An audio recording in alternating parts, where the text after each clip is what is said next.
What up YouTube, it's Mr. Friendler here. Welcome to the very second episode of Recipe for a Deck.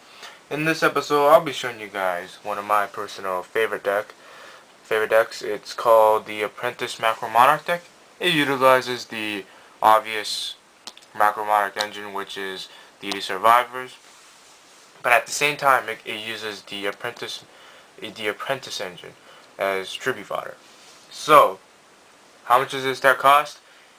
It will cost no more than about $60 maximum to make this deck, and it is so competitive because first of all it has this anti-meta theme in it because it runs Defisher and Macrocosmos, and at the same time Monarchs are just so aggressive, especially Caius, because it has, it's pretty versatile. So if you were to buy from me, remember all decks in the series is for trade slash sale, most likely sale, because we can use the money to make other decks to show you guys. So $60, that's it.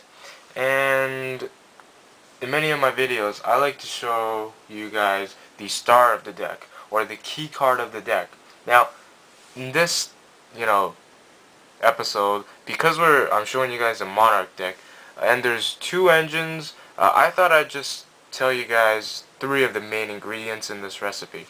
In this recipe, the main ingredient I would say is probably the Monarchs, but without the tribute fodders, they would be sort of useless. So I would say the Survivor being number one, and then the Apprentice engine number two, and then the Monarchs, because DD Survivor is what makes a deck macro is because you used cards like DD dimensional different the dimensional fissure, my bad, sorry, dimensional fissure and macrocosmos to keep reviving this guy, and at the same time it doesn't hurt to have apprentice magician, because apprentice magician can be destroyed by battle and you can search out itself or old vindictive magician and crystal seer.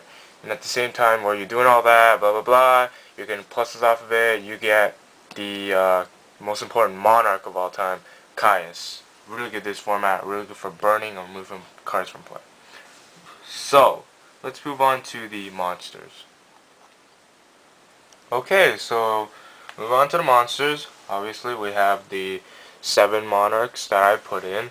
I chose 3 Caius, 2 Raizas, 1 Mobius, and 1 Thestalos. Your average monarch lineup. Thestalos to get rid of pesky cards like Gores from your opponent's hand. Mobius to just get rid of back rows.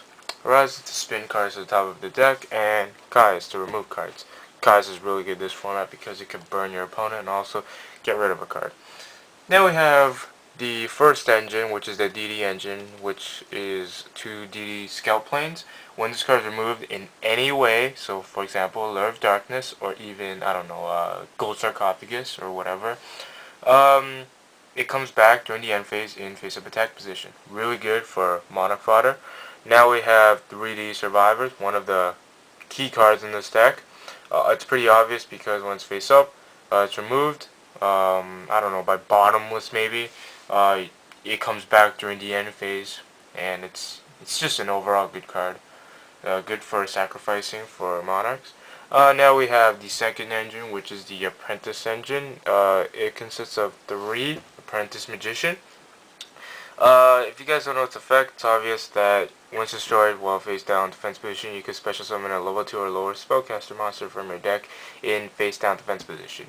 And most of the time, I would, try to thin down my deck by maybe having my opponent kill 1 or 2 of them, and then getting a vindictive, flipping it up next turn, and sacking for a monarch. Gives you major pluses.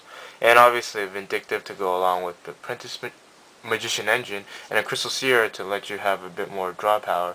If you guys don't know its effect, when it's flipped face up, you could pick up the 2 cards from top of your deck and select one of them and put the other one to the bottom and keep the other one in your hand. Next, a few text choices, like 2 of them is DD Warrior Lady. I was thinking of putting in a breaker, but then, I like DD Warrior Lady. It forces a lot of plays, and it fits with the sort of the theme of the deck, which is Macro and DD. And on Marshmallow, I was thinking of putting in Spirit Reaper, but when I think about it, Spirit Reaper gets killed by Gale really easily because Gale is able to target it, and Spirit Reaper is good by Allure, which I run in this deck, but it's not really that good because it just gets killed way too easily. So that's it for the monsters. Let's move on to the spells. Okay, so for the spells, we have the key card, which is Dimensional Fissure. Dimensional Fissure just basically removes every monster that is sent to the graveyard. So your opponent's, Pyramid Turtles, Flamvell Dogs effect, even Goyle Guardians effect, they don't work. And now you have the Tribute spell cards, which is Soul Exchange. I run 2 of them, which is, I thought of putting in only 1, but then sometimes you do have some dead hands, but running 2 is good, and a Brain Control wins you games. This should be banned, but, it's really good. I shouldn't even be saying it's banned because I don't know, it's too broken. And, Reinforcement of the Army to search out your D Survivor and DD Warrior Lady. And your Allure to draw cards. Yeah, draw power. Now we have some staples: MST, Lane Vortex, Heavy Storm. Use this carefully. Sometimes, I guess it's hard to say when you should use it. But yeah, Swords and then Fissure. Some of the staple cards. So that's it for spells. Moving on to the traps. Okay, so moving on to the trap, we have 2 Obkus. Those should be Threatening Roars because, you want to use Threatening Roars against GBs, but I couldn't find any, so just going to be sticking to Wobkus. You could use Threatening Roars if you want. Next, we got the 2 Macrocosmoses. Any card that's removed from play in any sort of way is... Well, sorry, any card going to a graveyard any sort of way is going to be removed, period. Now we have a Torrential, Compulsory, and Sakuretsu Armor. You could be using, Dust Shoot or Mirror Force, but I'm not going to be using those. And you could be using cards like Starlight Road and Solemn Judgment because you want to protect your back rows. But since this is, I guess, still a budget deck, I mean, Starlight Road is still pretty expensive. It's not that expensive, but it's probably going to go up high, and you got to have a Stardust in your deck to use it, I think. So Solemn is, it's not that expensive, but still, it's pretty, it goes out of your range sometimes. But if you have a Solemn, definitely consider putting in this deck, or even Dark Bride. And that's it. That's the deck recipe.